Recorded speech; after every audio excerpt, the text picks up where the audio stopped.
Hello guys, welcome to my channel. तर आज आपण गावाला चुलीवरती पुरणपोळी बनवणार आहोत.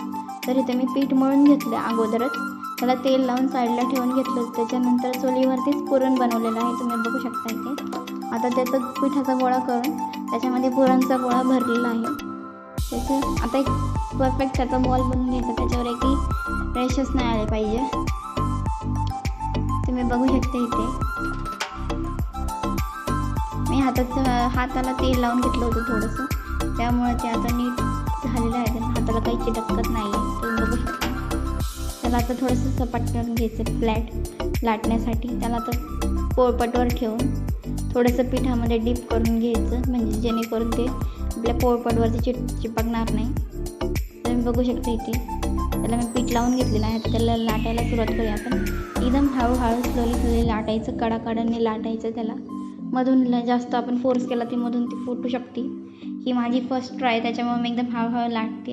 एक्सपिरियन्स नाही, फर्स्ट टाईम पुरणपोळी बनवते. बघा आता कशी होती, तुम्ही बघू शकता. तरीही इथं गोल गोल झालेली आहे, तर त्याच्यावर थोडंसं पीठ टाकून घेऊया आपण सुक्कं, जेणेकरून ते चिटकणार नाही. त्याला उलटं करून घेतलं आहे, तरी मी अजून साईडनंच लाटते. आता तुम्ही बघू शकता इथं ही मोठी झालेली आहे. फायनली माझी पोळी गोल गोल होत चालली. तुम्ही बघू शकता इथे किती मोठी पुरणपोळी बनवली आहे मी.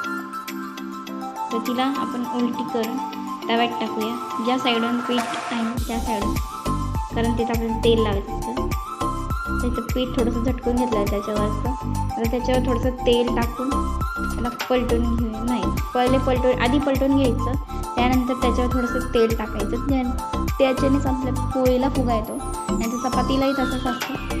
पहिले तेल नसतं लावायचं, पहिले एक साईडून भाजून घ्यायचं आणि भाजलेल्या साईडला तेल लावायचं, आणि मग ती साईड परत उलटी टाकून दुसऱ्या साईडलाही तेल लावून घ्यायचं.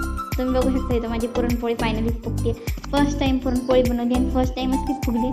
तुला मला छान वाटते ना. थोडीशी फुगली, मी तिला तरी पिचकवली होती, त्याच्यामुळे ती तुम्हाला फुगा दाखवता आला नाही मला जास्त वेळ. तुम्ही बघू शकता इथं. तर मी पलटली, थोडीशी होल पडला तिला थोडासा मधूनच. बघू शकता तुम्ही ती किती छान प्रकारे आपली पुरणपोळी तयार झालेली आहे. तुम्हाला मी तोडून पण दाखवते. एक घास तोडला आहे, तुम्ही आतमध्ये बघू शकता केवढं सारं पुरण भरलेलं आहे मी त्याच्यात. आणि खायला खूप टेस्टी झाली होती. मी देवालाही नैवेद्य दाखवला. तुम्ही बघू. तर guys, thanks for watching. Bye bye.